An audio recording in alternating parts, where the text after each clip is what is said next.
Black Bears from Orono lead the Binghamton Bearcats 25-24. Hi again, everybody. Tim Heiman, Chelsea Lascauso. Thanks for joining us on this Saturday. Chelsea, this is a game that features players like Ziggy Koitza, Amani Watkins, Alyssa James, some big names.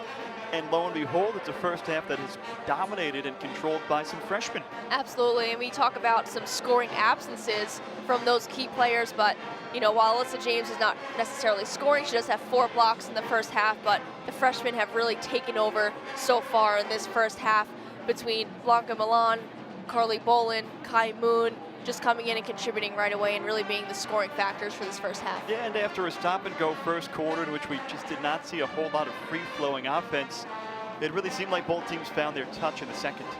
Yeah, you know, a couple of defensive possessions really spurred the offense for Binghamton. A couple of steals, they were able to kind of go rim to rim a couple of times, especially with the defensive contribution from Amani Watkins. And Maine really just getting into their offensive flow as usual, getting the ball to the middle of the floor, and really seeing those cutters move and being able to score. Yeah, so it's a 1-point halftime lead for the Black Bears. And look, we said it was controlled by the freshmen, and we weren't kidding. And Blanca Milan led the way for Maine.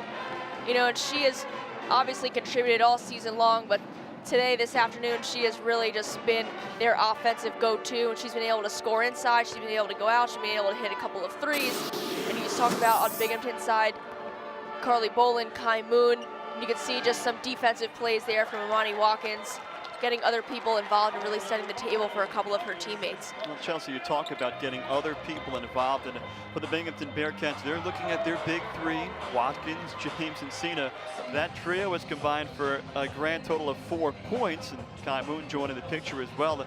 So if you're Linda Simino, how do you get those 3 involved in the second half? Well, you know, they're going to have sets that they run specifically for them. They're going to look to get the ball inside to James and possibly go inside out and really get those players involved and looking to get it to James and get it out to Cena and Watkins, get their shooting going later in the second half. Linda Simino, the Bearcats hoping to get their upperclassmen involved. We're back with first half stats.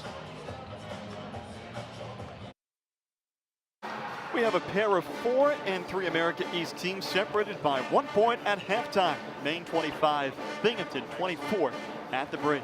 Tim Heiman, Chelsea Lascauso.